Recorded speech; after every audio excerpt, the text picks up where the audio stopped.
Vamos, vamos a empezar si ya todo está dispuesto y vamos a ponernos en presencia del Señor. En el nombre del Padre y del Hijo y del Espíritu Santo. Amén. Señor Jesús, bendito y alabado seas. Te damos gracias porque nos permite reunirnos en tu presencia. Te pedimos que todas las cosas que pensemos, digamos y hagamos durante toda nuestra vida y en el día de hoy, todo parta de ti como su fuente y todo llega a ti como su fin. Y lo hacemos con la oración de los hijos de Dios que tú mismo nos enseñaste. Padre nuestro que estás en el cielo, santificado sea tu nombre. Venga a nosotros tu reino. Hágase tu voluntad en la tierra como en el cielo. Danos hoy nuestro pan de cada día. Perdona nuestras ofensas, como también nosotros perdonamos a los que nos ofenden, y no nos dejes caer en la tentación y líbranos del mal. Amén. En el nombre del Padre, del Hijo y del Espíritu Santo. Amén. Muy bien, queridos hermanos, en este jueves 7 de diciembre, ya estamos en la primera semana del tiempo de Adviento. Ya han transcurrido 4 días del tiempo de Adviento, si no me equivoco, 5 días, perdón, incluido el domingo. Y el Adviento este año va a tener solo 21 días. O sea que ya estamos en más del 20% del Adviento. Es un tiempo corto. Y entonces, en este día jueves, además, estamos a vísperas de la celebración de la solemnidad de la Inmaculada Concepción dentro del Adviento. Y hoy la Iglesia celebra la memoria de San Ambrosio, doctor de la Iglesia. Entonces, con todo eso en mente, estamos empezando un nuevo año litúrgico. Yo quisiera recapitular algunas cosas porque a veces repitiéndolas uno las va comprendiendo un poco mejor. Y quisiera tomar unos minutos para recapitular acerca del Adviento y también un poco acerca de lo que ayer tocábamos en el programa de Radio María, Caminando con el Señor, donde el tema era El Señor viene en persona.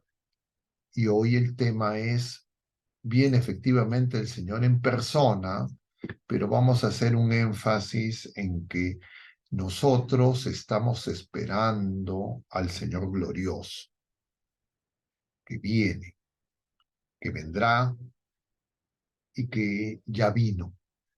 Y entonces vamos a hablar a partir de esas conjugaciones del verbo venir, del tema de la Adviento.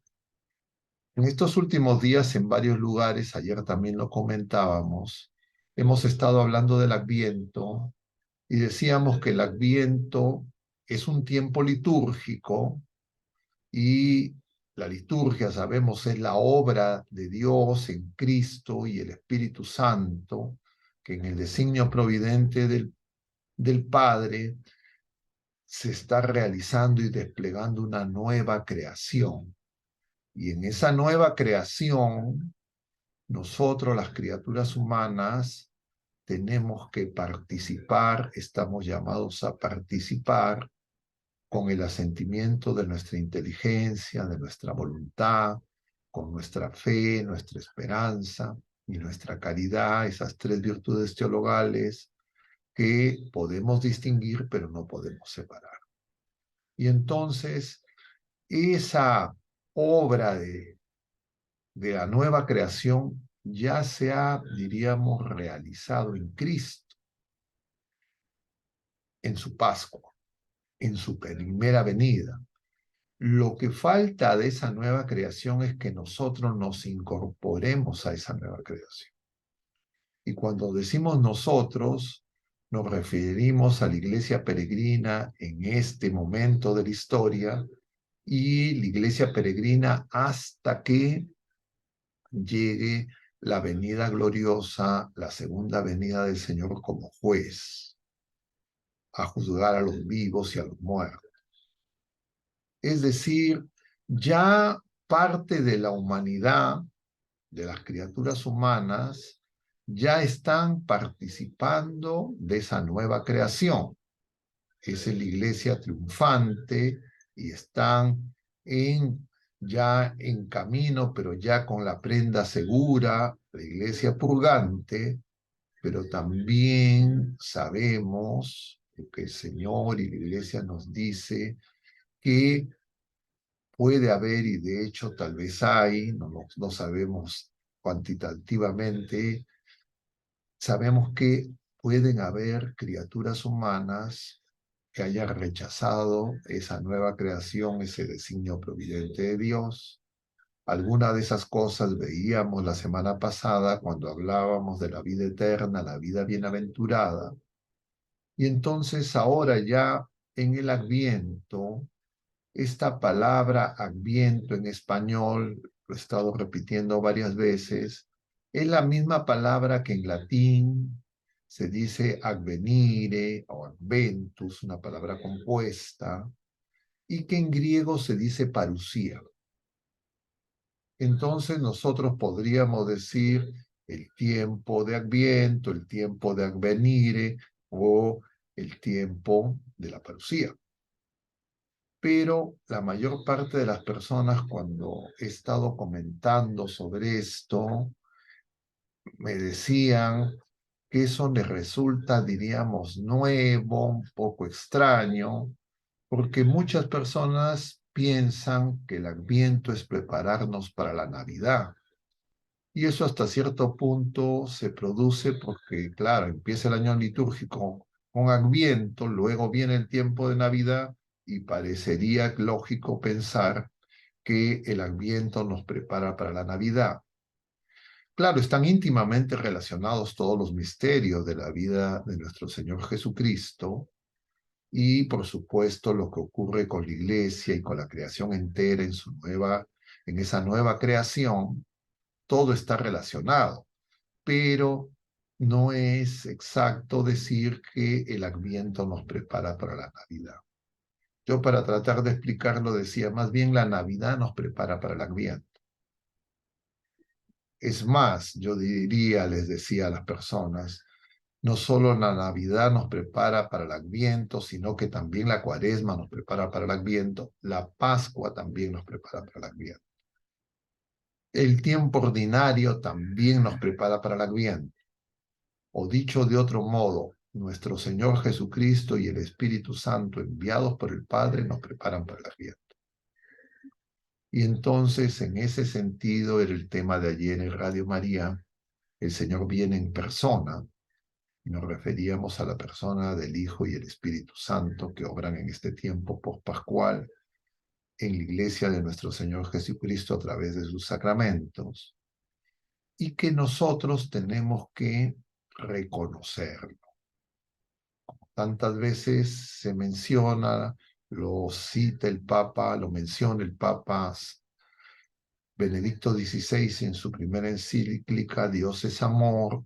Nadie se hace cristiano, nadie es cristiano porque se adhiere a una doctrina, se adhiere a una moral, sino eso es consecuencia del encuentro personal, podríamos decir más explícitamente, entre las personas humanas y la persona divina, que en el Hijo y el Espíritu Santo nos conducen a la verdad completa y al misterio trinitario, esa comunión de amor de tres personas distintas, pero iguales.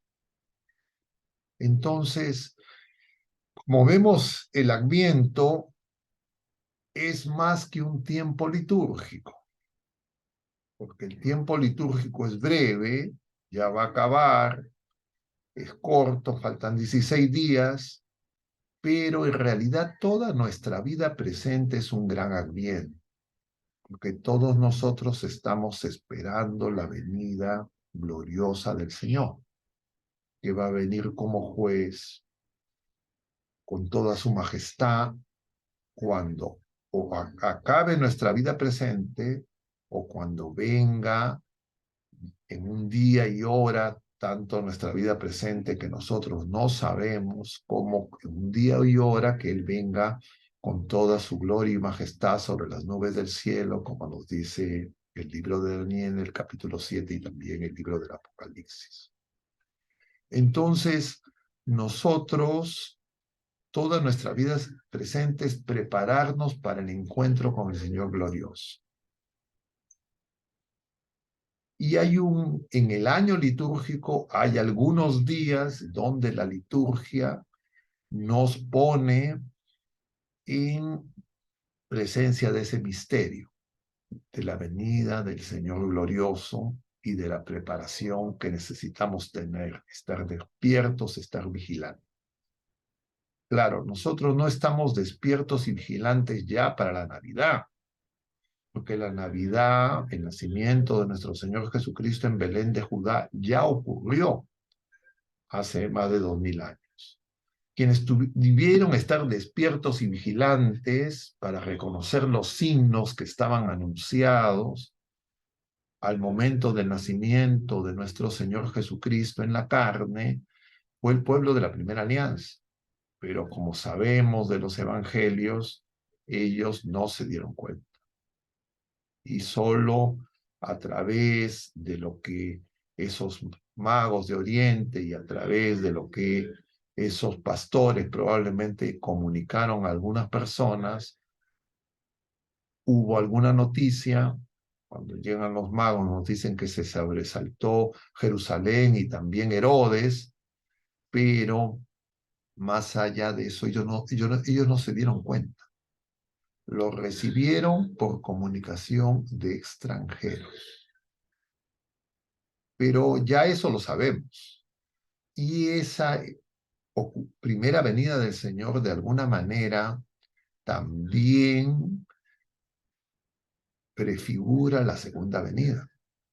Y claro, el Señor ya ahora nos ha preparado, nos ha advertido, hemos visto en días pasados los signos que se presentarán, diríamos, alrededor de su segunda venida, y esos signos que son universales, diríamos, también para cada criatura humana, de alguna manera tiene su análogo, porque cada criatura humana al culminar su vida terrena se pone en presencia del Señor. Y tanto ateos como creyentes reconocerán que Él es el Señor. Algunos, si lo han negado, si lo han ignorado, cuando se encuentren con el Señor pueden llevarse una gran sorpresa y de repente hasta quedar, diríamos, espantados. Pero los que están vigilantes y lo esperan, probablemente tendrán un encuentro gozoso. El Señor quiere que todos tengamos ese encuentro gozoso y quiere que su iglesia sea, diríamos, seamos los testigos para que ayudemos a muchas personas. Pero, como podemos constatar, esto a veces no es algo que se predica y es algo que de repente de lo que uno no quiere hablar, por una serie de razones. Pero para que esta preparación que el Señor viene a realizar, porque Él ya vino la primera vez, pero ascendido a los cielos se ha quedado con nosotros y nos comunica su vida a través de sus sacramentos y misteriosamente está en nosotros y entre nosotros es el Emmanuel. Él quiere que nosotros tengamos ese encuentro con el Señor. Y los papas, especialmente el Papa Benedicto, fue muy enfático en eso, como lo citábamos en esa carta encíclica Dios es amor. Y entonces, ayer veía una de las preguntas, la gente decía, ¿y cómo es que uno sabe si tiene un encuentro personal con el Señor o no? Y esa es una muy buena pregunta. Pero además, nosotros hemos venido diciendo en los jueves y en los miércoles en estas últimas semanas que para que nosotros podamos establecer esa relación con el Señor, que es la vida, y la vida es relación. El Señor nos ha dado el Espíritu Santo, y en el Espíritu Santo las virtudes llamadas teologales, la fe, la esperanza y la caridad, que justamente nos permiten tener ese encuentro con el Señor. Que haya, diríamos, conectividad con el Señor, diríamos, para utilizar alguna jerga que pueda ser más cercana. Y con eso en mente, nosotros tenemos que preguntarnos si es que eso es así, ¿qué ha pasado? ¿Qué está pasando? Que de alguna manera nosotros estamos, diríamos, dispersos, dormidos, no vigilantes en muchos casos, y que por esa razón, diríamos, hay confusión, hay de alguna manera una serie de cosas que se dicen dentro y fuera de la iglesia, y cómo nosotros tenemos que en este tiempo aprovecharlo para que con la gracia del Señor esa fe, esa esperanza y esa caridad puedan crecer y podamos vivir en comunión de amor con el Señor. No solo en estos días, que son como una especie de retiro que hace el Señor para toda la iglesia, sino todos los días en la vida presente. Y entonces, con eso en mente, vamos a presentar el tema de hoy, que es esa espera de la venida del Señor glorioso. Y eso nos remite a la virtud teologal de la esperanza. Porque la espera que tenemos no es la espera de cualquier cosa pasajera, de algún plan, de algún proyecto, de alguna meta que nosotros nos podamos haber fijado, sino es el cumplimiento de la promesa de esa venida gloriosa del Señor, que significará esa plenitud de la vida nueva que el Señor en su Pascua, en su resurrección, ya alcanzó para las criaturas humanas y nos comunica como fruto de su Pascua a través de su iglesia por medio de sus sacramentos. Y entonces vamos a comentar este tema de esa espera, y nos vamos a aprovechar de la enseñanza del Papa San Juan, del Papa Benedicto XVI, perdón, en su exhortación apostólica especial, salvados por la esperanza. Y para ser más ordenado, voy a compartirles un documento, voy a tratar de avanzar en lo que podamos en el día de hoy, y si es que nos falta, ustedes ya sabrán que lo continuaremos en los próximos miércoles y jueves, con las dinámicas distintas que tiene el programa del miércoles, donde el tiempo es más breve, más escaso, no tenemos tanto la posibilidad de proyectar un documento, etcétera, pero tenemos el jueves donde todo eso lo podemos, diríamos, procesar, tomar un poco con más calma, y además ustedes también hacer su propia revisión. Quisiera mencionar además, porque, claro, nada, yo pienso que nada es casual. Yo hoy día en la mañana estuve participando en un coloquio que de alguna manera no tenía un título muy preciso, pero que pretendía tener una mirada desde la fe y una mirada desde un conjunto de hechos políticos, históricos, y que quisiera también en algún momento comentar algunas cosas. Y el día de ayer fui invitado a una parroquia, San Juan María Vianney, para hablar del Adviento y la familia. Entonces, diríamos, todas estas cosas, las tengo muy, diríamos, muy en mi mente, en mi corazón, y entonces les voy a compartir todo lo que estoy viviendo en esta circunstancia específica. Voy a compartir el documento. Y entonces vamos a ver esta encíclica.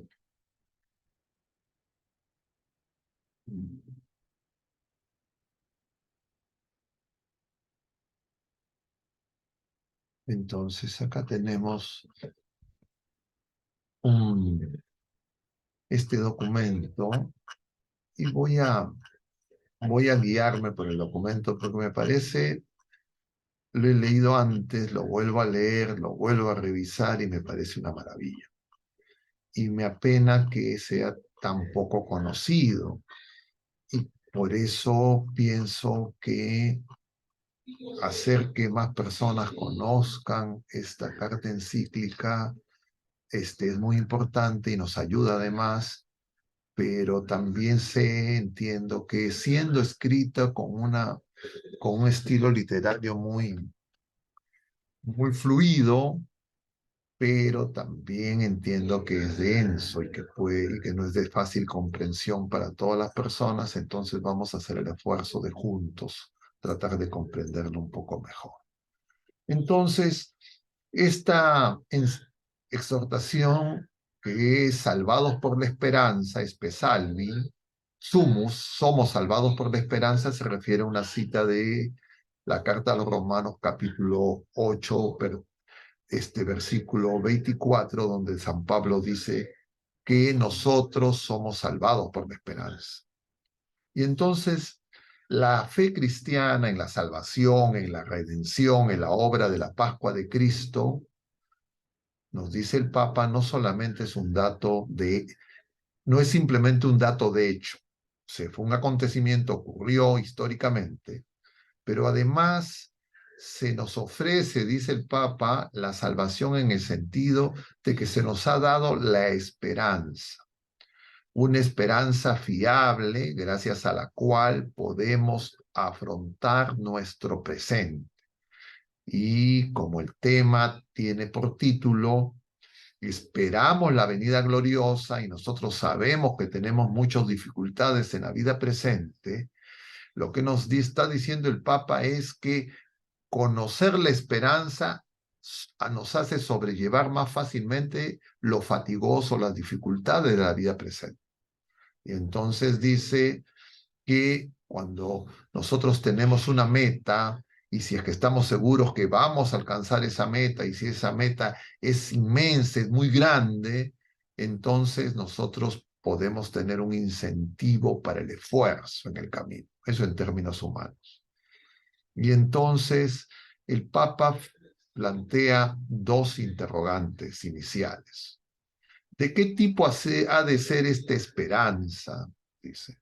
Porque esto se refiere a las esperanzas humanas, ¿no? Por ejemplo, un deportista entrena mucho si es que piensa que está por disputar una medalla, va a alcanzar un premio. Un joven estudia mucho porque quiere obtener un título, preparar su tesis. Las personas se esfuerzan en el trabajo porque quieren un ingreso y quieren mejorar su ingreso, etcétera.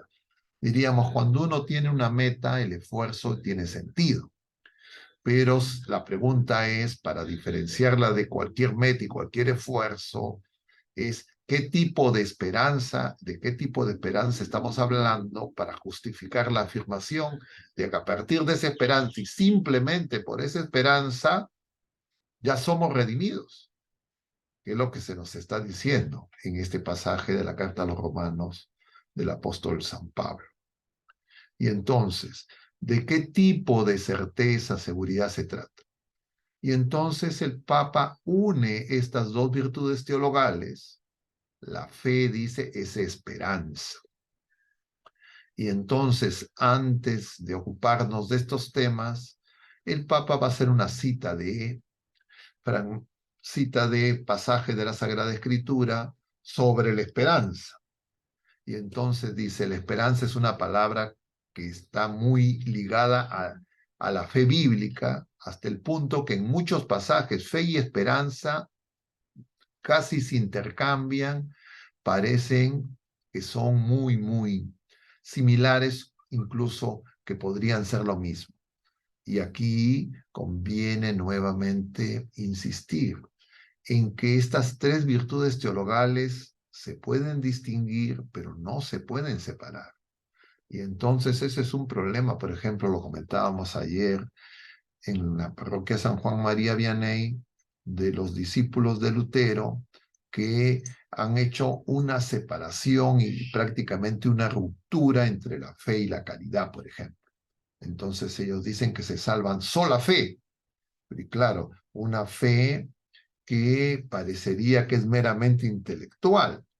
Y entonces ahí hay un problema, pero claro, no se trata de referirnos en estos momentos a ese error.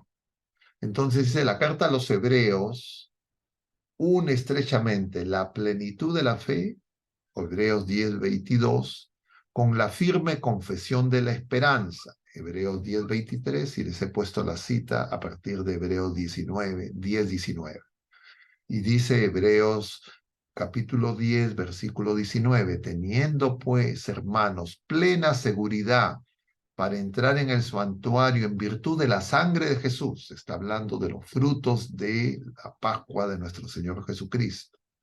Por este camino nuevo y vivo inaugurado por Él para nosotros a través del velo, es decir, de su propia carne, y con un sumo sacerdote al frente de la casa de Dios, acerquémonos con sincero corazón, en plenitud de fe, purificados los corazones de conciencia mala y lavados los cuerpos con agua pura, mantengamos firme la confesión de la esperanza, pues fiel es el autor de la promesa.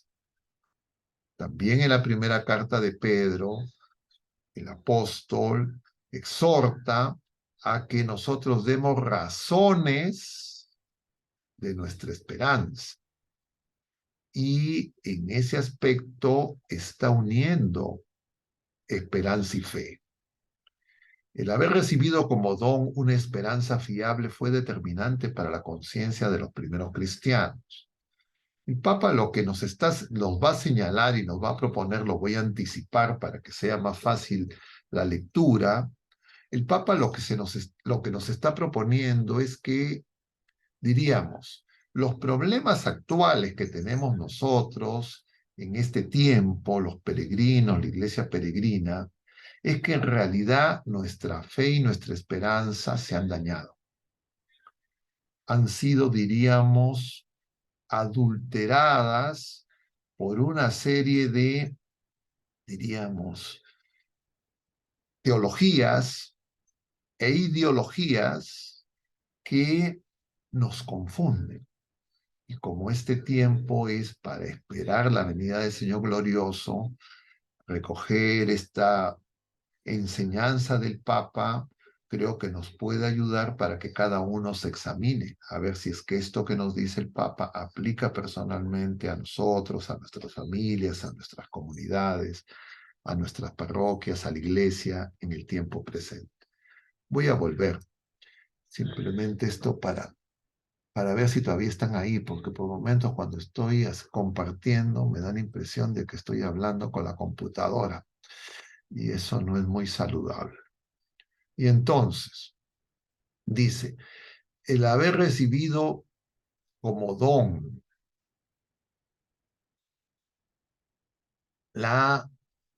dice, el haber recibido como don una esperanza fiable fue determinante para la conciencia de los primeros cristianos. Entonces el Papa va a presentarnos cómo eran los primeros cristianos para que nosotros tengamos una idea de cómo es en nosotros. Como se pone de manifiesto también cuando la existencia cristiana se compara con la vida anterior a la fe o con la situación de los seguidores de otras religiones, que es lo que va a hacer San Pablo. San Pablo va a comparar a los cristianos con los que no son cristianos.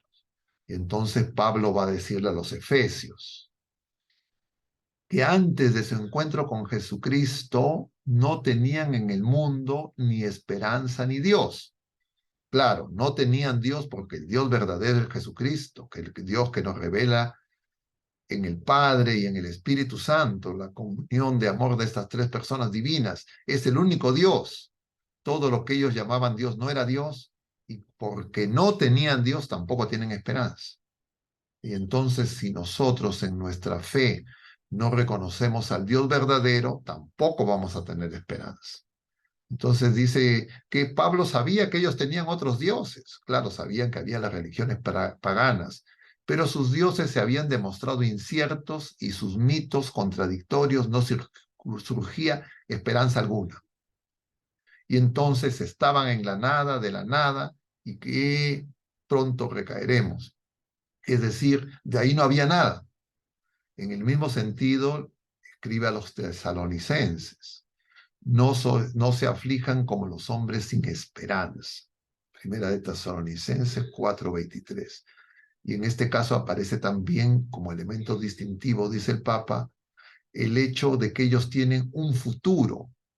No es que conozcan los pormenores de lo que les espera, pero saben que su vida en conjunto no acaba en el vacío. Esperan una vida. Y entonces solo cuando el futuro es cierto, solo cuando hay ese futuro ya, diríamos, de alguna manera presente como realidad positiva, se hace llevadero también el día a día en el presente. Entonces, de este modo podemos decir ahora, dice el Papa, el cristianismo no era solamente una buena noticia, una comunicación de contenidos desconocidos hasta ese momento. El cristianismo era un mensaje no solo informativo, sino performativo, es decir, que transformaba, crea una nueva creación, una nueva realidad. Esto significa que el Evangelio no es solamente una comunicación de cosas que se puede saber, sino una comunicación que comporta hechos y cambia la vida, una nueva creación, un cambio ontológico, decíamos nosotros ayer. Entonces la puerta oscura del tiempo, del futuro, ha sido abierta de par en par. Quien tiene esperanza vive de otra manera. Se le ha dado una nueva vida. Y entonces se plantea ahora una pregunta, dice el Papa. ¿En qué consiste esta esperanza que en cuanto esperanza ya es redención?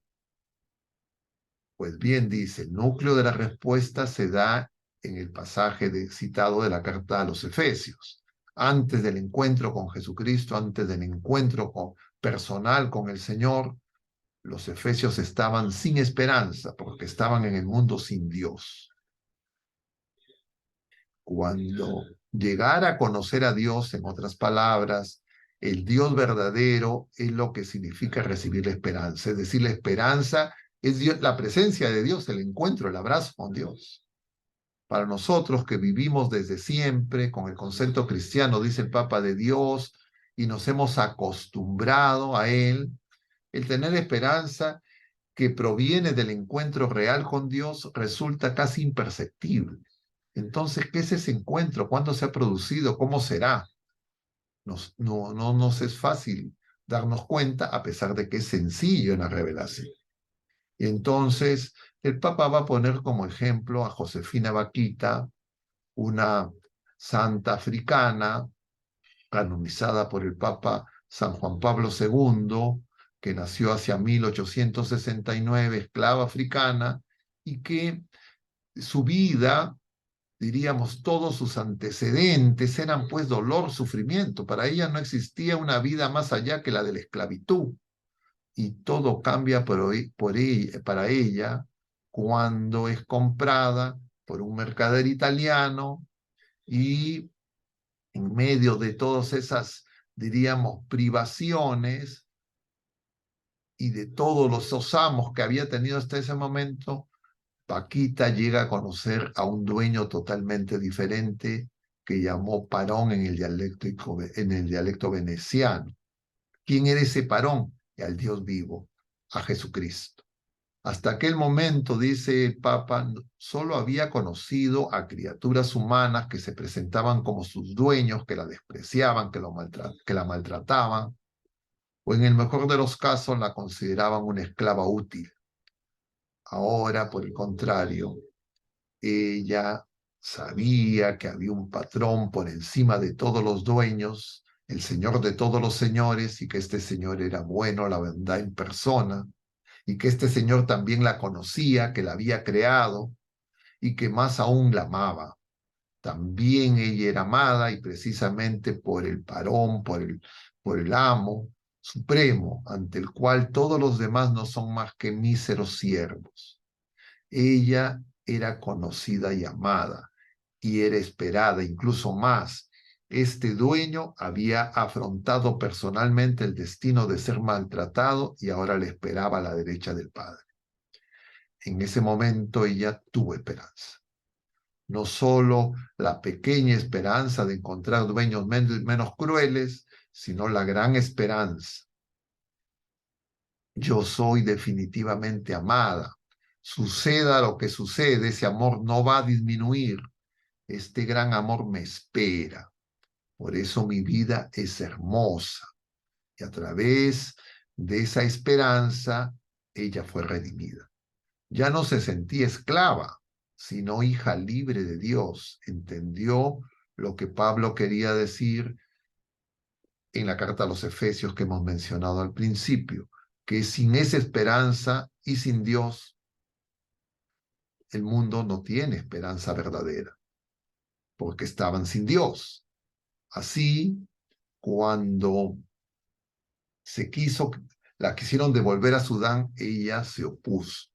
Y entonces fue bautizada, se confirmó, hizo la primera comunión en Venecia y en 1896 hizo votos religiosos en la congregación de las hermanas canonicianas y desde entonces fue un apóstol, una evangelizadora. Entonces, con ese ejemplo, el concepto de esperanza basada en la fe en el Nuevo Testamento, es decir, en Jesucristo y en la iglesia primitiva. Y entonces, si es que el encuentro con Dios que nos ha mostrado su rostro en Cristo y que nos ha abierto su corazón es para nosotros no solo informativo, sino también una nueva creación, es decir, si puede transformar nuestra vida hasta hacernos sentir redimidos por la esperanza que dicho encuentro expresa, entonces el Papa nos invita a mirar la experiencia de la iglesia primitiva, que de alguna manera es muy similar, dice el Papa, a la que vivía la esclava africana Vaquita. Y entonces el cristianismo inicial, es decir, la obra de Jesucristo, que él ha muerto en la cruz, era algo totalmente diverso. El encuentro con el Señor de todos los señores, el encuentro con el Dios vivo y así el encuentro con una esperanza más fuerte que los sufrimientos de la esclavitud y que por ello transformaba desde dentro la vida y el mundo. La novedad de lo ocurrido, el Papa lo relaciona con Filemón. Filemón, como sabemos de la carta a Filemón, es el caso del esclavo Onésimo que Pablo devuelve, envía a Filemón, y entonces cuando lo devuelve, dice, te envió un hermano querido. Ya no es una relación amo-esclavo, sino es una nueva relación, una vida nueva, una nueva familia de los hijos de Dios. Y entonces, en cuanto miembros de la única iglesia se han convertido en hermanos y hermanas unos de otros, así se llamaban los cristianos. Nosotros también nos llamamos hermanos, pero a veces un poco solo formalmente. Entonces habían sido regenerados por el bautismo, colmados del mismo espíritu y recibían juntos, unos al lado de otros, el cuerpo de Cristo en la Eucaristía. Y cuando en la carta a los Hebreos dice que los cristianos son huéspedes y peregrinos en la tierra, añorando la patria futura, justamente remite a esa nueva realidad. Y por esa razón, a pesar de que estaban en un mundo hostil con estructuras absolutamente lejanas de la fe y de la enseñanza de Jesucristo, ellos sabían que pertenecían a una sociedad nueva, que eran peregrinos y que estaban dirigiéndose a la casa del Padre. Y entonces en la primera carta a los Corintios se muestra cómo en los primeros cristianos esa pertenencia, diríamos, a los grupos más pobres, que eran los que más fácilmente acogían esa nueva esperanza, como Vaquita, porque estos también vivían en un mundo sin esperanza y sin Dios. El mito había perdido su credibilidad, la religión del Estado romano se había esclerotizado, convirtiéndose en simple ceremonial que se cumplía escrupulosamente, pero ya reducido solo a una religión política.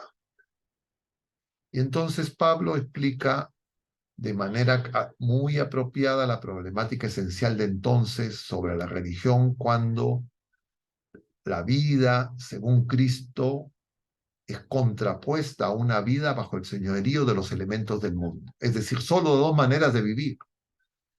Y entonces hace la referencia a San Gregorio Nacianceno, que en relación a este punto menciona que cuando llegan los magos, y este pasaje que mencionábamos también antes de la estrella, la astrología ya llegó a su fin en el sentido de adivinación, porque de ahí en adelante toda la creación, todos los astros tienen por centro a Jesucristo.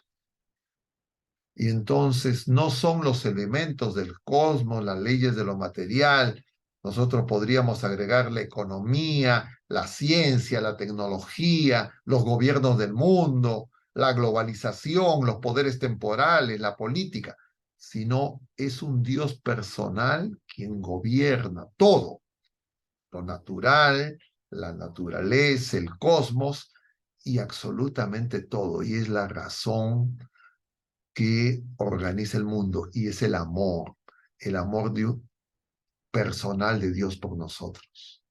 Y si nosotros nos encontramos con ese amor personal, con esa persona que es nuestro Señor Jesucristo, que viene a nuestro encuentro, entonces nosotros podemos también darnos cuenta que ese poder, diríamos, del devenir natural ya no es la última palabra. Ya no somos esclavos del universo, de las leyes naturales, ni de la decisión de ninguna criatura humana. Y sólo así podemos ser verdaderamente libres.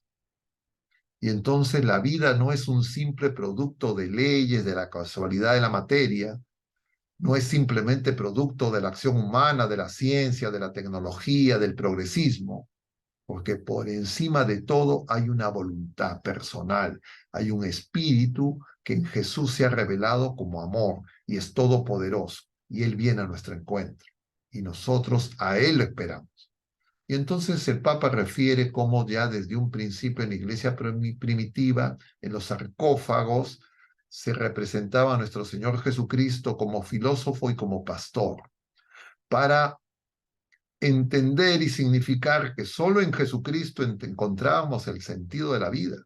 Era el verdadero filósofo, no el filósofo en el sentido de conocimientos, de especulación, sino de cómo vivir. Él es el camino, pero asimismo Él es el pastor que ha vencido a la muerte, que nos conduce por cañadas oscuras y que viene a nosotros como se rezamos en el Salmo 63.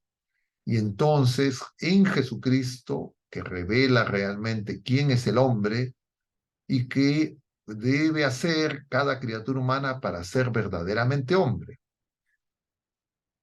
Él nos indica el camino, porque Él mismo es el camino, y ese camino es la verdad. Él es ambas cosas, camino y verdad y vida. Y es la vida que todos anhelamos. Él indica también el camino más allá de la muerte. Solo quien es capaz de hacer todo esto es un verdadero maestro de vida. Lo mismo puede verse en imagen del pastor, dice el Papa. El Señor es mi pastor, nada me falta, aunque camine con cañadas oscuras, nada temo.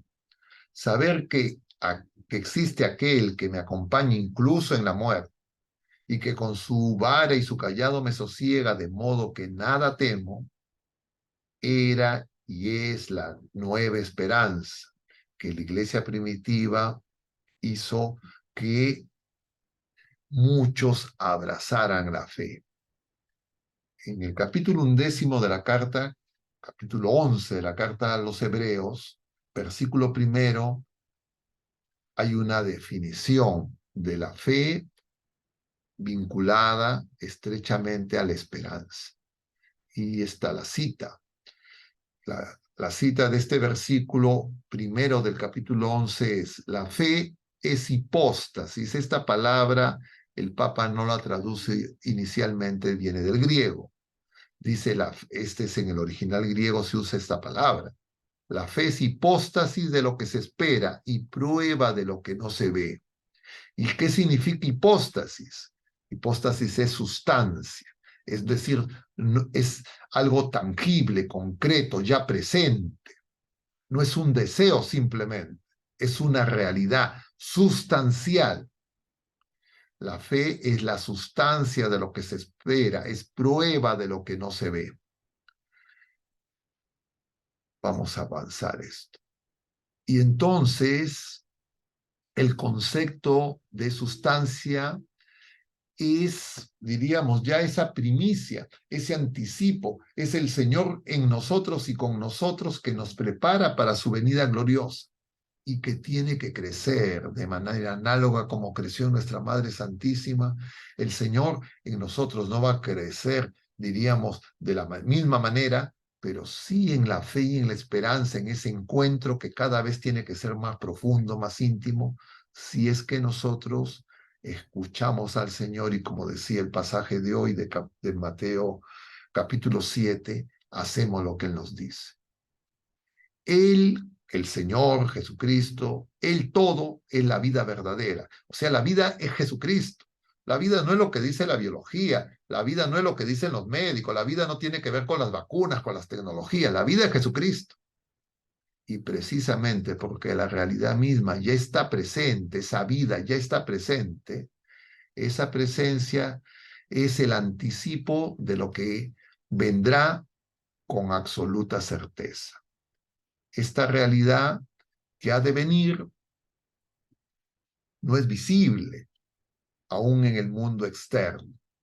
No aparece fácilmente reconocible con nuestros sentidos, porque es sencilla, humilde, pero que es una realidad inicial y dinámica que está dentro de nosotros y que ya ahora actúa y que nos permite reconocer esa obra. Lutero no entendió esto, porque en esta traducción de el original, Lutero entendía hipóstasis, sustancia, no en el sentido de algo objetivo, sino algo meramente subjetivo, algo que estaba, diríamos, en su actitud interior. Y en consecuencia, le fue muy difícil comprender el término sacramento, argumento.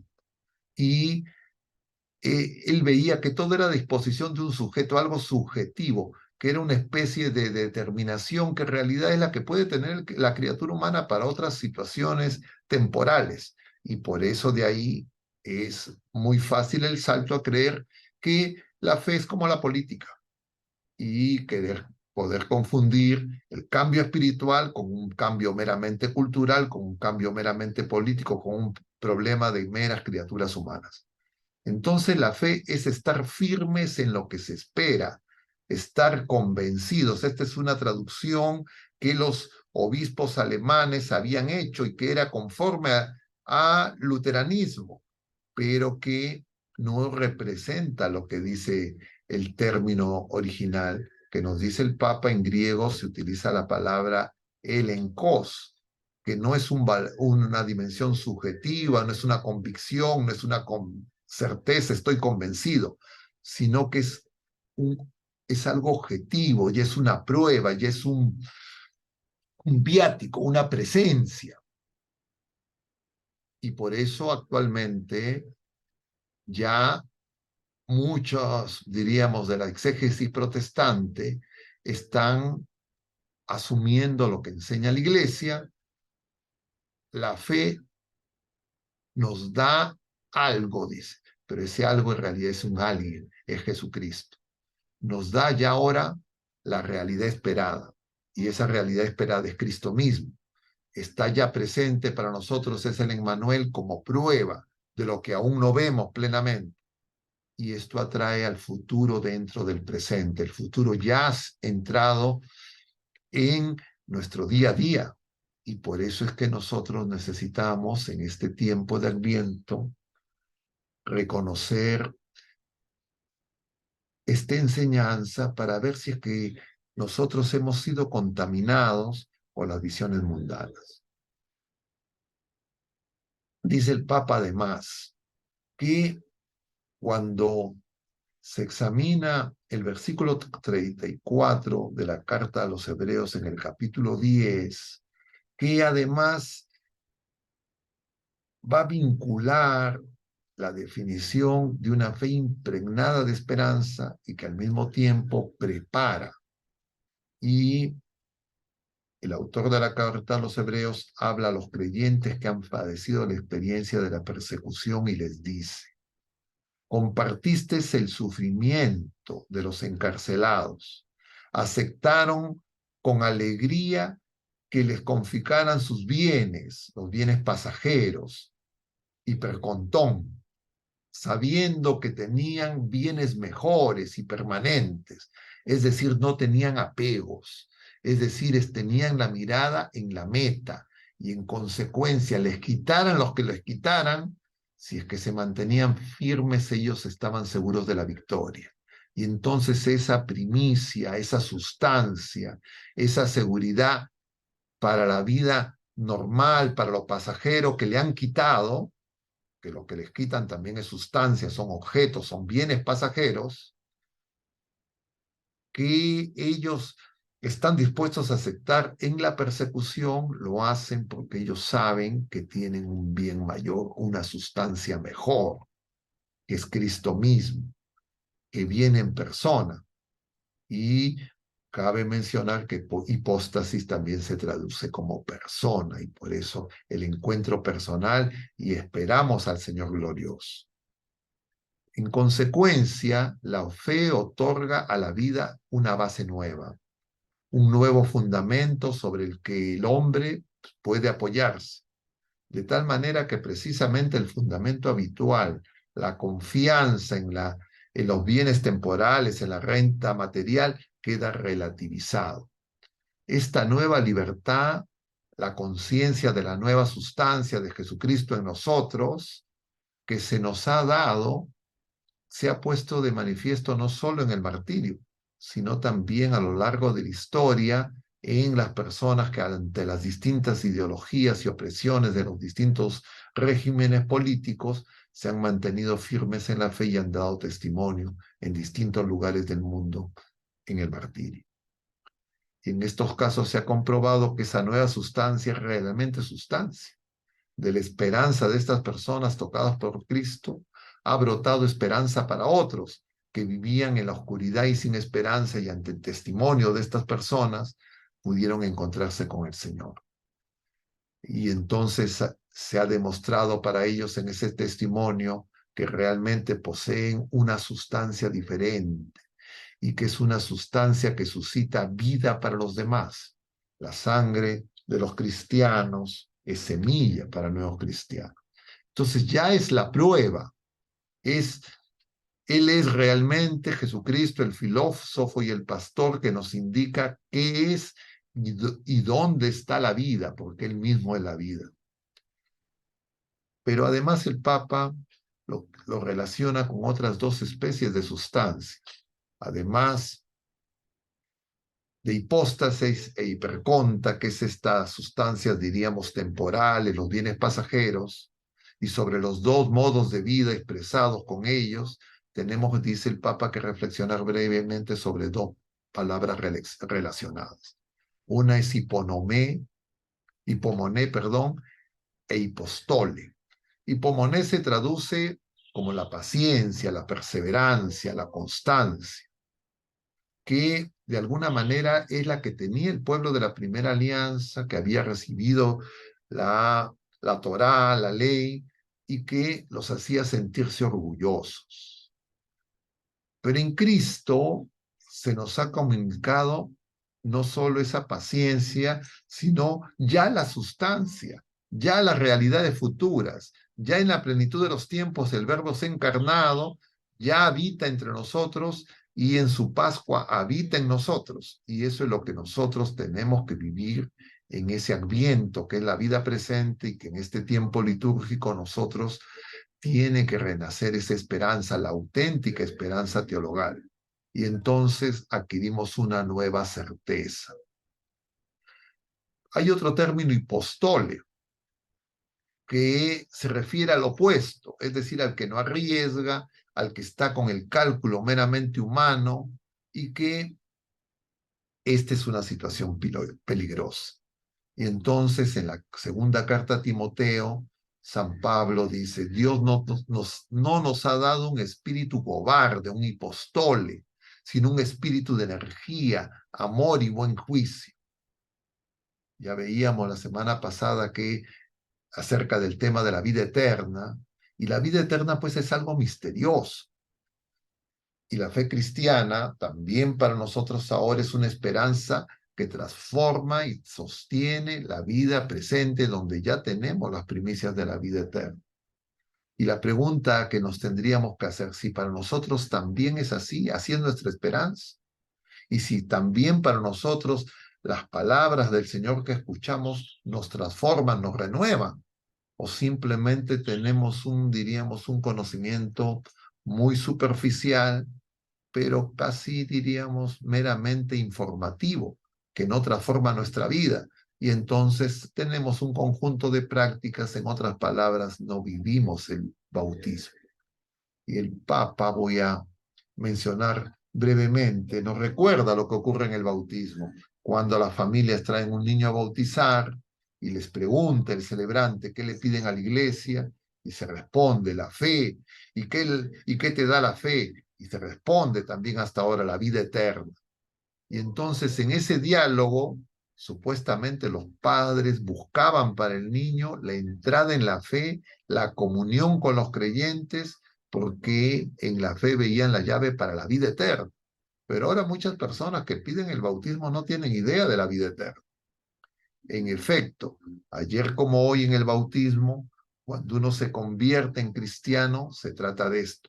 Y en el bautismo se produce el primer encuentro personal con el Señor.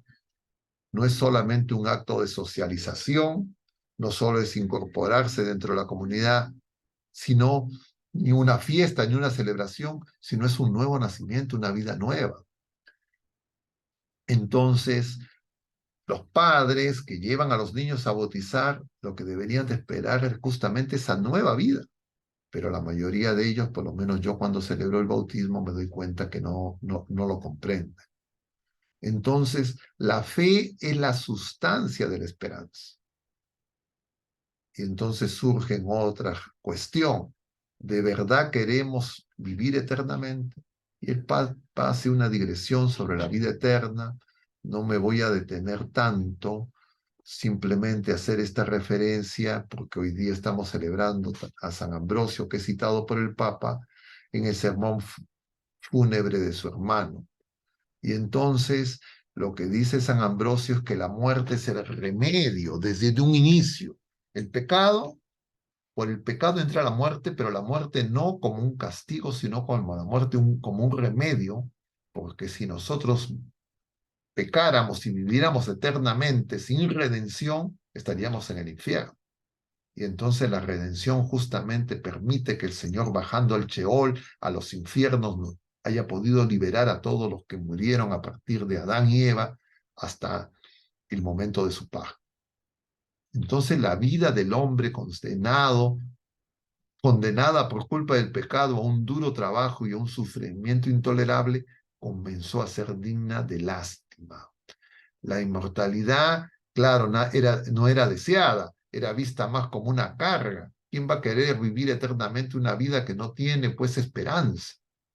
Y entonces nosotros debemos de entender que en realidad la muerte es una manera de ser liberados de esa carga si es que nosotros vivimos en la fe y en la esperanza, porque a partir de ahí se van a abrir las puertas a nuestra salvación.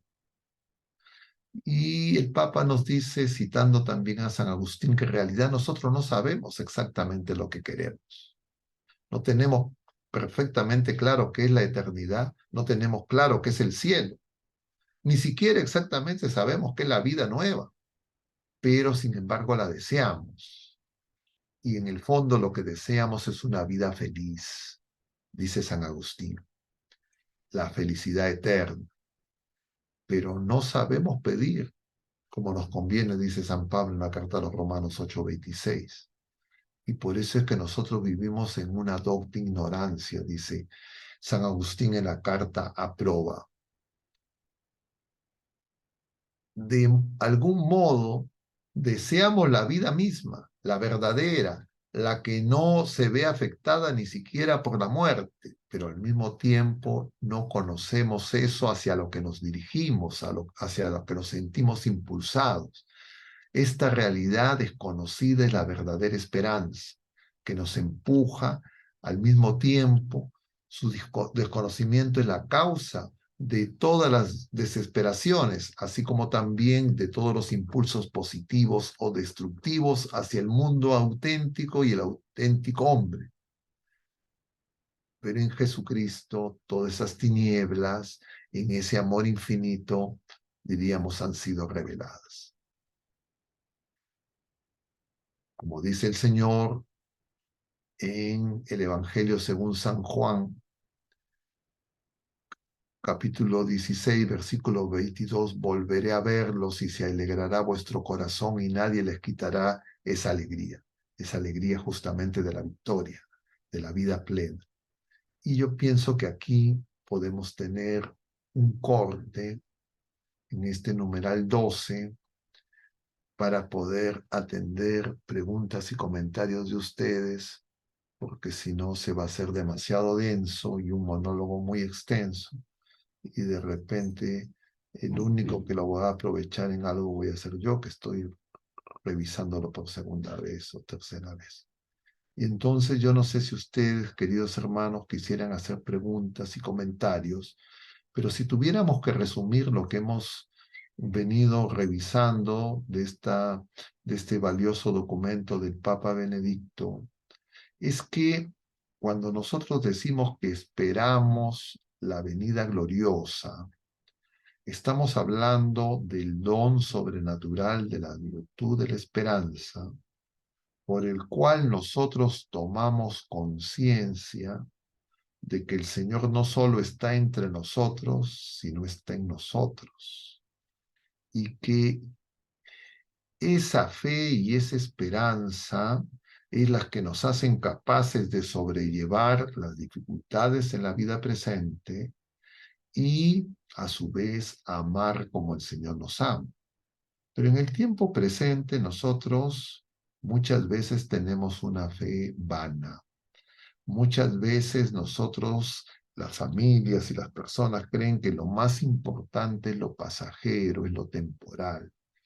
Yo le comentaba ayer a las personas, cuando en una familia, y eso es muy común, lo veo muy frecuentemente y creo que todos nosotros lo podemos constatar, las familias, si es que hay un enfermo en la casa, se moviliza toda la familia.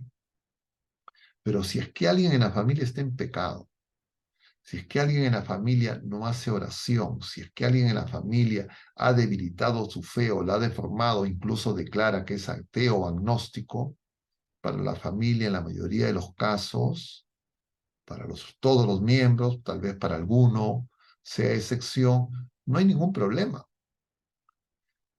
Pero si es que las personas no tienen trabajo, si las personas no tienen esos bienes pasajeros, esas sustancias temporales, que le falte la sustancia eterna, que le falte Jesucristo, no es problema. Que no vengan a misa un domingo porque tienen que dar examen, porque tienen otras tareas, otros compromisos, no es problema. Y entonces, en realidad lo que nos muestra esa situación, creo que ahora extendida, no, yo diría, no en la minoría, sino en la mayoría de las personas y las familias que hemos recibido el sacramento del bautismo y los sacramentos de iniciación cristiana, lo que nos está mostrando es que realmente pues no tenemos esperanza. Y por eso es que en realidad cuando nos dicen que el Adviento es preparación para el juicio, no nos gusta, porque nos resulta más amigable, diríamos, que nos digan que el Adviento es preparación para la Navidad, porque la Navidad también ha sido diríamos, bastante deformada por la lógica comercial de los intereses del mundo, y entonces la gente asocia la Navidad con una fiesta, diríamos, familiar, casi equivalente al Día de la Madre, Día del Padre o el cumpleaños de algún familiar, pero que, bueno, ahora se extiende, en algunos casos se dice que es más para los niños, pero se tiene además una celebración, una cena, etcétera, y entonces no comprendemos lo que el Señor a través de su iglesia, a través de la liturgia y a través sobre todo de la revelación nos da para que nosotros podamos vivir en la auténtica libertad de los hijos de Dios. Y claro, no todas las personas les va a interesar escuchar esto, no todas las personas que escuchan van a sentirse cómodos, y en realidad de lo que se trata es que nosotros realmente podamos vivir en esa comunión de amor con el Señor. Lo que viene a continuación de la exhortación apostólica, que ya no he continuado para no extenderme demasiado en el tiempo y para no sobrecargarlos, pero que vamos a ver en los próximos temas, próximos miércoles y jueves, es el tema de la influencia que ha tenido, diríamos, la modernidad en deformar de múltiples maneras la fe, tanto en el progresismo, en sus distintas expresiones, pero que incluso subsiste la poca comprensión y que nosotros podemos hacer lecturas de la historia y la dinámica, diríamos, contemporánea en estos signos de los tiempos, creyendo que el problema es un problema geopolítico. El problema es un problema entre criaturas humanas de distinto origen étnico o entre criaturas humanas de distintas, diríamos, etnias y nacionalidades, y no entender que el problema del ser humano es el pecado y que el enemigo del ser humano es el enemigo de Dios que obra, y que los seres humanos confundidos, y no nos damos cuenta, vamos a creer que el problema es entre criaturas humanas. Entonces va a ser un problema meramente cultural, meramente político. Y entonces el tema no va a ser conversión, y el Señor quiere que todos nos salvemos. Y entonces vamos a repetir la dinámica, no solo de los fariseos y los publicanos, sino también del pueblo de la primera alianza y los gentiles, pero además al interior del pueblo de la primera alianza, las divisiones que se dieron entre todos esos hermanos dentro de esa familia, y no habrá conversión. Yo en estas últimas horas he podido constatar con dolor que, claro, lo que veo es que a la gente a veces cree que acumular datos, información, es lo mismo que conversión. Y lo que nosotros no necesitamos más datos, hay abundancia de datos. Y pueden ser incluso hasta indigestos y mal analizados. El problema es volver a Jesucristo. Pero si nosotros creemos que el problema es de anglosajones, de hispanos, etcétera, de latinos, de distintas, diríamos, ramas de las tribus de Jacob, etcétera, claro, vamos a tener una dificultad. Vamos a tener una dificultad, y claro, podemos creer que eso nos va a hacer entender mejor lo que está ocurriendo en nuestra vida personal, en nuestra vida familiar, porque nos va a resultar nuevamente cómodo pensar que el problema está fuera, que el problema está en los otros, porque con todas esas circunstancias nosotros no podremos responderle al Señor: oye, ¿por qué yo no voy a misa? ¿Por qué no quiero hacer oración? ¿Por qué no me interesa que mis familiares cercanos se conviertan? ¿Por qué estoy preocupado más de las vacunas, de la salud física, de los bienes temporales, que de esa sustancia que ya es la primicia? Dios con nosotros, Dios en nosotros, ya es el viático Y entonces, ¿cómo voy a comprender la Eucaristía? ¿Cómo voy a comprender que el Señor quiere formar una nueva familia, la familia de los hijos de Dios? Y entonces vamos a creer que unos somos mejores que otros y que no es simplemente el reino va a ser obra nuestra, porque podremos interpretar que la cristiandad fue el reino. Y la misma iglesia y la misma revelación lo que nos muestra es que el reino es obra de Dios. No son poderes políticos ni dinastías de ningún tipo, ni en la primera alianza ni en la nueva alianza. Entonces la añoranza por la restauración de las monarquías católicas puede ser confusa. Yo voy a detenerme acá y les voy a pedir a ustedes, si es que tienen algún comentario, alguna pregunta, que la puedan formular y a ver si podemos tener algo de diálogo. Gracias, Padre Augusto. Mientras usted nos compartía la carta Salvados por la Esperanza, nos llegaron algunas preguntas que usted también las ha ido desarrollando, ¿no? En la hora de reflexión, en su reflexión. Eh, Muchas tienen que ver con el tema de las familias, ¿no? Que sabemos que hemos recibido la fe, tratamos de hacer lo mejor posible, ¿no? Pero a veces es muy difícil porque nuestros hijos o los esposos a veces no responden a ese llamado, ¿no? Entonces preguntan muchas personas cómo hacer para que en tu familia tenga ese camino, ¿no? Esa iglesia doméstica que no se termina de vivir en esa comunión, ¿no? Que estamos llamados y que es como que muy cuesta, ¿no?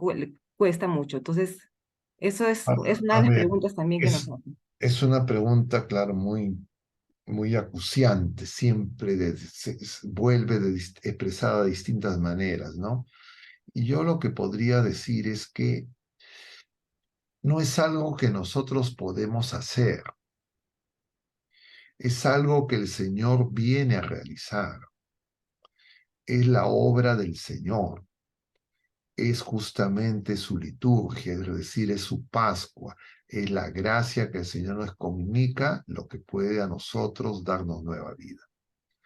Nosotros lo que tenemos que hacer es vivir en primera persona cada uno de nosotros ese don que hemos recibido.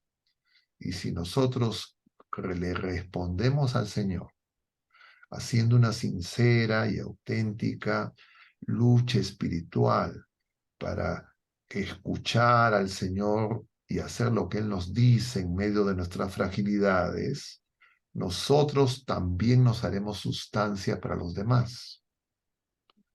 Pero cuando nosotros creemos que el asunto es algo que nosotros tenemos que hacer, dicho sea de paso, es lo que es fruto justamente de la ideología de que el Papa nos va a presentar a partir de los siguientes numerales, de este llamado progresismo, que surge como consecuencia de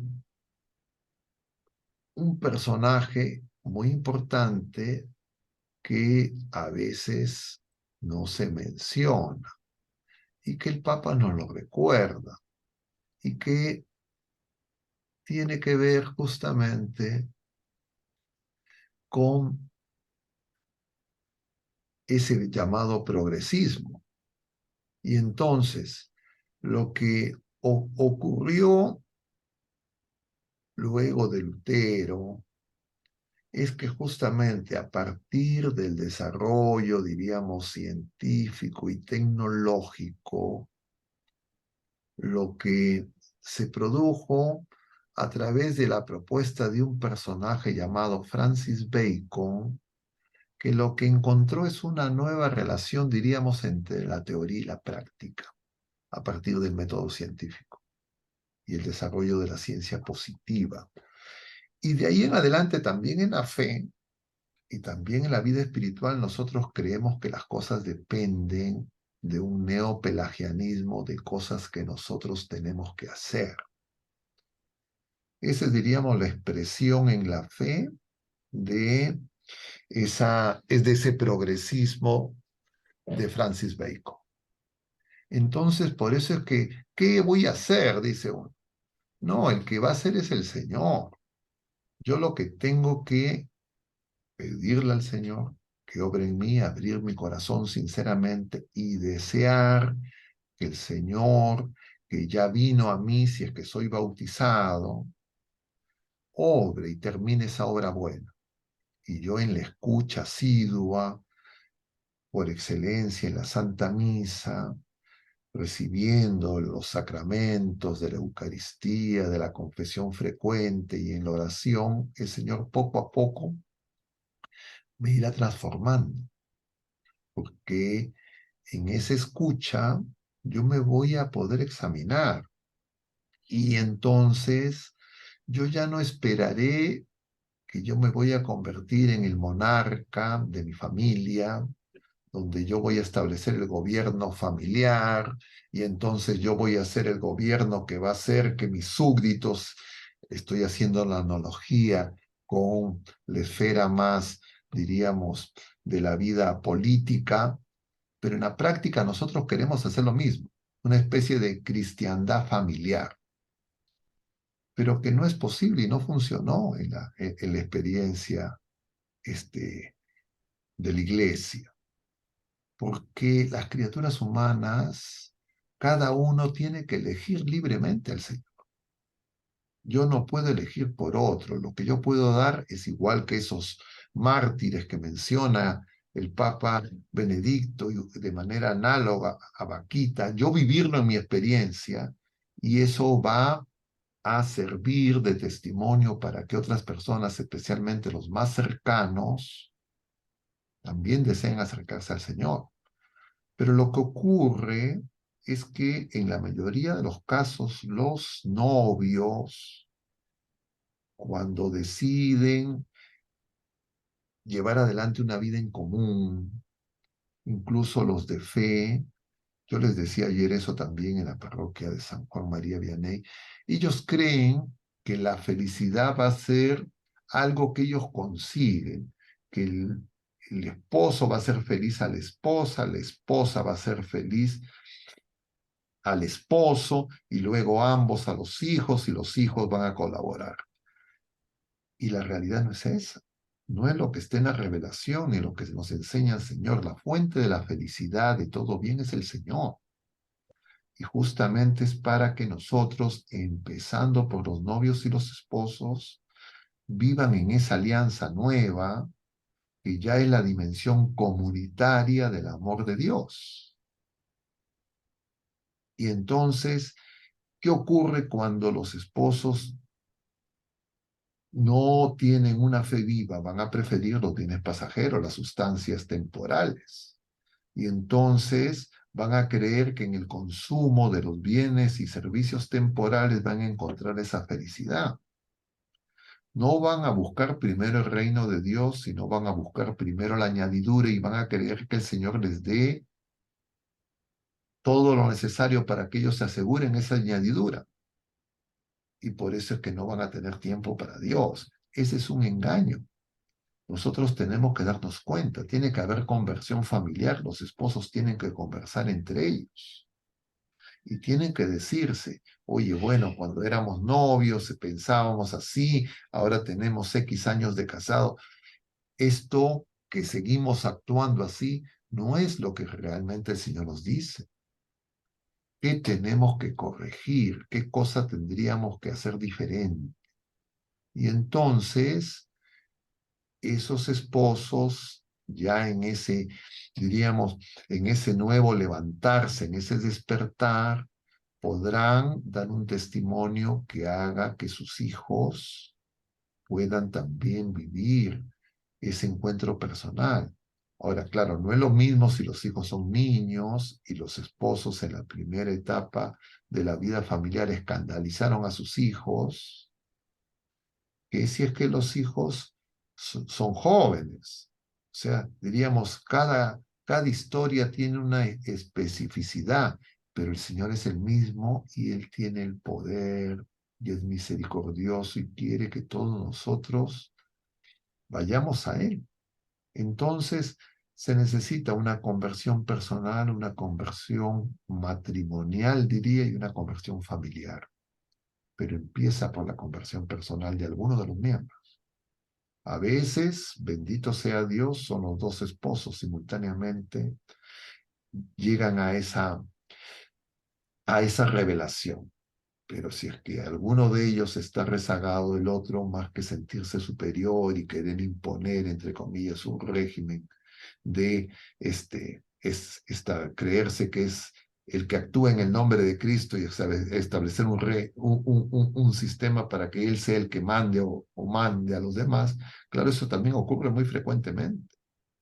Hay personas que cuando se convierten en la vida matrimonial, luego lo que quieren es predicar y que todos le hagan caso a ellos. En lugar de llevarlos a Jesús, quieren ellos ser, diríamos, el único punto a través de que los demás lleguen a Jesús. Y el Señor, claro, llega de manera diversa. Eso nosotros no lo gobernamos.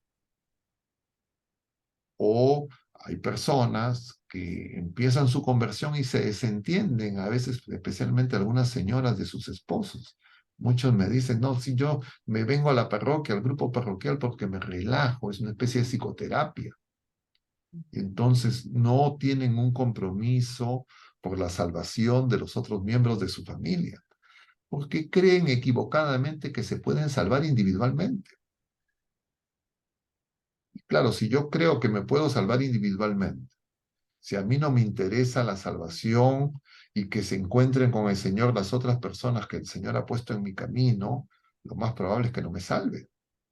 Porque justamente nos decía el Señor en el capítulo 25, versículo 31 y siguiente del domingo de Jesucristo, Rey del Universo, último domingo del año litúrgico, el Señor le dice, oye, tuve hambre y me diste de comer, tuve sed, estuve desnudo. Claro, uno puede creer que eso se refiere solamente a lo material. Por supuesto, lo material también es importante, la ayuda, diríamos, para los bienes pasajeros, porque tenemos necesidades temporales, pero sobre todo el Señor se refiere a acogerlo a Él, que es el bien sumo. Y entonces Él quiere que nosotros, justamente para esa práctica de la caridad, podamos ayudar a otras personas. Pero hay personas que por eso a veces buscan una fe intimista, que es sentirme bien, y a veces también puede ser engañoso estas formas, algunas formas de oración. Por eso el Señor le dice al pueblo de la primera alianza, cuando purifica el templo, ustedes han hecho de, del templo cueva de bandidos, es decir, un lugar donde se esconden de Dios. Esa es la paradoja, donde no queremos escuchar al Señor. Entonces yo voy para sentirme bien, o porque me encuentro con personas que me dicen qué bueno, me hacen diríamos, algún tipo de reconocimiento social, empatía, etcétera, pero que yo me estoy fugando de el compromiso que el Señor hace, que nos envía al mundo para que nosotros seamos testigos, luz del mundo. Y entonces, este tiempo de Adviento es justamente para que nos demos cuenta de cómo está nuestra fe, nuestra esperanza, nuestra caridad, si realmente nos estamos encontrando con el Señor Jesucristo verdadero, o de repente de algunas mediaciones en grupos parroquiales, movimientos, comunidades, se han hecho una especie de sectas donde todos se sienten cómodos, pero que no están teniendo esa conversión que se requiere. Esa conversión es don de Dios. La tenemos que desear, la tenemos que pedir, y tenemos que confiar en el Señor, pero nosotros tenemos que buscarlo rectamente, porque el Espíritu Santo no viene sobre nosotros si nosotros lo queremos utilizar y manipular. No es posible. El que va a venir es el espíritu del otro, y por eso hay que estar vigilantes, queridos hermanos. Gracias, Padre. Sí, ¿no? Para que un poco se queden pensando, ¿no? Los papis que se preocupan mucho por la conversión de sus hijos, sobre todo en la edad de la juventud, que se concentren más en dar testimonio y en oración, ¿no? Que a veces siempre creemos que es poco, ¿no? Que es poco y que lo más importante es hacer cosas cuando ya sabemos que la dinámica del Señor no es así. Si Y los padres son buenos esposos, se aman ante los hijos, y los padres además, los esposos son buenos padres, así sea, son las cosas materiales, eso les va a dar a los padres una autoridad ante sus hijos. Yo lo refiero por mi experiencia personal. O sea, en mi caso, misteriosamente, yo lo he contado muchas veces, bastó que mi madre me dijera, yo casi sin entender que tenía que volver al Señor a través del sacramento de la confirmación y retomar mi iniciación cristiana. En algún momento el Señor hizo que eso se actualice y eso fue, diríamos, un dinamismo que el Señor generó en mí, pero eso ocurre en todas las personas. Siempre cuando uno examina su camino de conversión, siempre va a haber alguien que nos va a animar. Generalmente un familiar cercano, padres, algún abuelo, alguna persona cercana, a veces alguna amistad, a veces algún sacerdote. Pero el Señor se vale de todas las circunstancias, porque Él está a la puerta llamándonos a nosotros y a todas las criaturas humanas sin excepción. Y entonces nosotros tenemos que confiar en el Señor, esperar en Él realmente y saber que Él es todopoderoso. Es, diríamos, sano una cierta, diríamos, inquietud, porque si yo soy indiferente ante mis familiares que están lejos del Señor, eso tampoco es de Dios. Pero yo no puedo estar, diríamos, desesperado. Por eso es que justamente ahora que celebramos a San Ambrosio le va a decir a Santa Mónica, más que hablarle a tu hijo de Dios, háblale a Dios de tu hijo. Porque esas lágrimas, le dijo San Ambrosio, no lo podríamos parafrasear diciendo esa preocupación, ese deseo de la conversión de tus hijos, de tus esposos, de tus familiares, el Señor no lo va a dejar sin atención. Y entonces hay que hacer oración por todos y por supuesto empezando por los más cercanos. Padre, entonces un poco eh, podemos decir que nos falta vida interior, ¿no? Que nos falta humildad para reconocer los milagros que el Señor hace en nosotros, ¿no? Y en la gente que está también cerca de nosotros, porque a veces nos cuesta tanto reconocer eso. Porque justamente nosotros nos dejamos impresionar por lo más, diríamos, por lo más espectacular, que es lo que ofrece el mundo. El Señor actúa de manera discreta, silenciosa, manso y humilde. Y a veces nosotros no levantamos el corazón y ni siquiera reconocemos la presencia del Señor en el cosmos, en la vida natural, en nuestra propia vida y la de nuestros seres queridos, y creemos que es algo, diríamos, que es de pleno derecho, que es algo que no tiene ningún autor. Y entonces nosotros tenemos que dar gracias al Señor. Pero también es importante que nosotros nos demos cuenta que incluso en las circunstancias negativas, en los momentos difíciles, dolorosos, de todo tipo, el Señor está muy cerca y nosotros tenemos que aprender a reconocerlo y saber que en todas las circunstancias nunca el Señor nos va a abandonar, ni siquiera en la situación de pecado. En esa situación de pecado lo que va a ocurrir es que nosotros vamos a estar ciegos, sordos, nosotros no nos vamos a dar cuenta, le vamos a dar la espalda al Señor, no vamos a querer escucharlo, pero eso no significa que el Señor nos va a abandonar. Él va a seguir cerca esperando.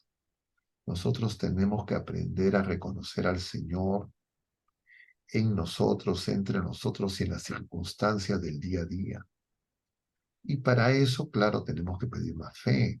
Y para eso tenemos que estar atentos a las circunstancias. Yo les comentaba ayer que estaba en esta parroquia San Juan María Vianney, que justo ayer fui a visitar a un enfermo. Son dos hermanos, dos de tres, ya personas mayores, y el hermano mayor de los dos que quedan, se casó en matrimonio sacramental, pero luego ese matrimonio no se separó de su esposa, y entonces esta persona ya tiene más de 70 años, con una serie de problemas de salud crónicos, principalmente diabetes, también tal vez problemas de circulación asociados y algunos otros problemas y factores de riesgo concomitantes. Pero para ser breve, tuvo un accidente cerebrovascular que le produjo una hemiplegia, pero como consecuencia de la diabetes y algunos problemas tal vez de mala praxis, no totalmente documentados, finalmente este señor le han tenido que amputar las dos piernas. Y entonces, esta persona, claro, es mayor, no tiene las dos piernas, se da cuenta que sus posibilidades de trabajar son nulas en lo que hacía anteriormente.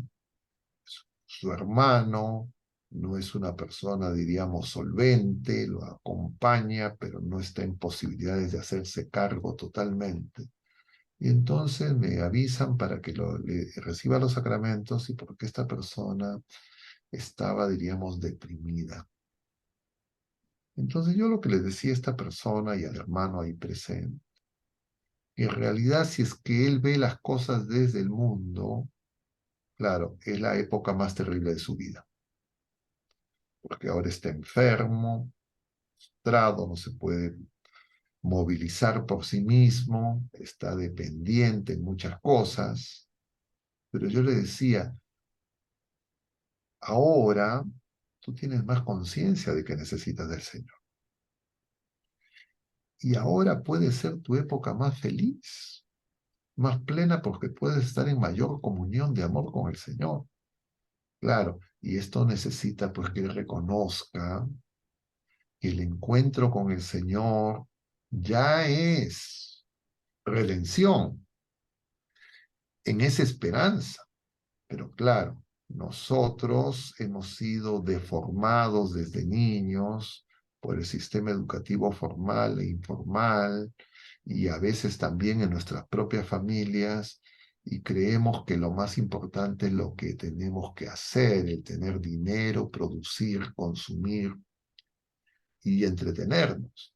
Y entonces cuando uno se hace totalmente dependiente en lo material, incluso para lo más elemental, claro, uno se desespera con esa matriz ideológica. Pero si nosotros en la oración crecemos en la fe, nosotros vamos a ser verdaderamente Anahuim. Y justamente la segunda parte del Adviento, a partir del 17, nos va a mostrar a María, a Isabel, a Zacarías, a los Anahuim, a José. Es decir, nosotros tenemos que desear hacer la voluntad de Dios y confiar en el Señor. Y lo cierto es que no estamos cuidando ni nuestra fe, ni nuestra esperanza, ni nuestra caridad, ni la de nuestros seres queridos.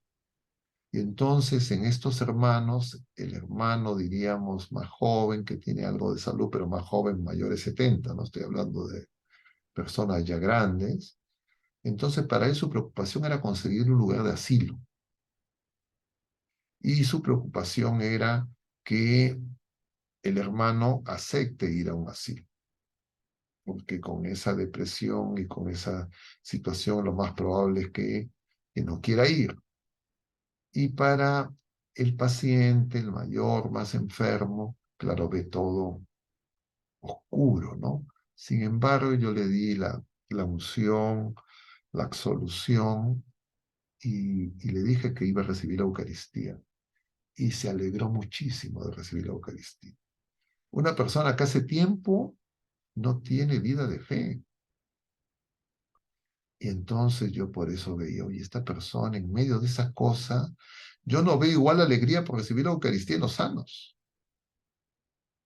Yo no veo igual alegría por que reciban los sacramentos en las personas, diríamos, que están en una situación de bienes temporales más estables.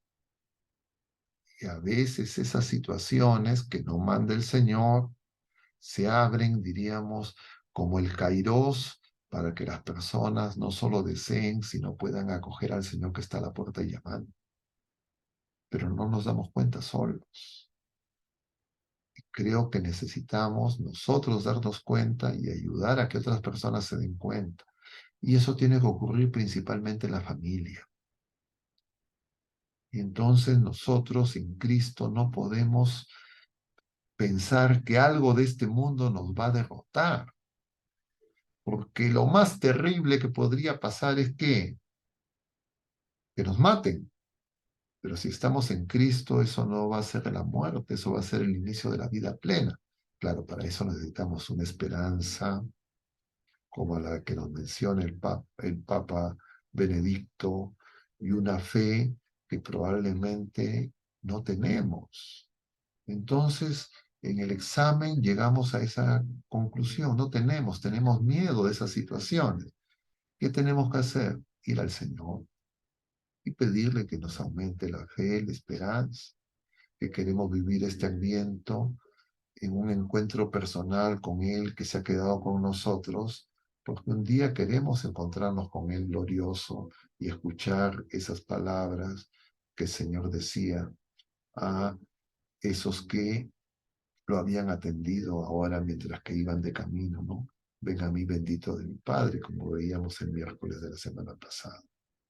Entonces, nosotros no nos fijamos en la obra del mal, ni siquiera en las limitaciones que tenemos en nuestras propias capacidades humanas de resolver problemas concretos unos más que otros, sino sobre todo en lo que el Señor ya hizo, lo que el Señor ya empezó a hacer y lo que el Señor quiere llevar a término en cada uno de nosotros, si es que nosotros le abrimos nuestro corazón.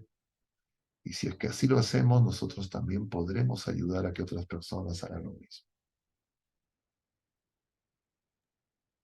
Gracias, Padre. Hacer como nos decía hoy día el Señor en el Evangelio, ¿no? Construir sobre la roca, ¿no? Que es el Así mismo. es, ese justamente, Él es la roca. Y Él es el que tiene que construir y es el que tiene que vigilar. Ujú. Nosotros tenemos que decir como nuestra madre. Mañana vamos a ver ese pasaje del Evangelio de la Anunciación, a pesar de que lo que vamos a celebrar no es la Anunciación del Arcángel, lo que vamos a celebrar es la Inmaculada Concepción de nuestra Madre. Y nuestra madre, como buena madre, ella no quiere salvarse sola. Ella ya tiene la plenitud de la salvación. Y por eso es que ella corre presurosa para, en esa oración perenne, rogar por nosotros pecadores, porque nosotros no nos podemos salvar solos. Y nosotros por eso también empieza, diríamos, ese despertar cuando nosotros empezamos a, diríamos, compadecernos de que haya tantas personas, no solo porque le faltan bienes temporales, sino porque no están comprendiendo que sin Jesucristo no tenemos verdadera vida. Nosotros necesitamos despertar y saber que si es que así lo hacemos, entonces el Señor va a obrar a través nuestro, porque Él nos envía, nos pone en camino. Muy bien, no sé si es Gracias, que no hay Padre. preguntas, podríamos ya quedar ahí, porque Sí, ya ¿no? Por la hora creo que el tiempo se ha excedido. sí. Bueno, Gracias, Padre Augusto. vamos a hacer una oración y les doy la bendición. Gracias. El Señor esté con ustedes. Y con tu espíritu. Dios te salve María, llena eres de gracia, el Señor es contigo. Bendita eres entre todas las mujeres y bendito es el fruto de tu vientre, Jesús. Santa María, Madre de Dios, ruega por nosotros pecadores, ahora y en la hora de nuestra muerte. Amén. Y la bendición de Dios Todopoderoso, Padre, Hijo y Espíritu Santo, descienda sobre todos ustedes y permanezca para siempre. Mucho ánimo, queridos hermanos, que Dios les bendiga, que estos días del Adviento podamos todos vivirlos según lo que el Señor quiere, que sea una etapa para crecer en esa comunión de amor, en la fe, en la esperanza y en la caridad. Hasta el próximo miércoles, Dios mediante, y o el jueves, aquí en Reflexiones Católicas. Que Dios los bendiga. Muchas gracias. Gracias, Padre. Dios también lo bendiga a usted. Muchas Gracias, gracias. Padre. Gracias a Gracias, Padre. todos. Gracias, hermanos. Gracias, Padre. Gracias por su paciencia, porque se han quedado. Gracias Bueno, Dios los bendiga. por su Gracias, dedicación. Padre. Gracias.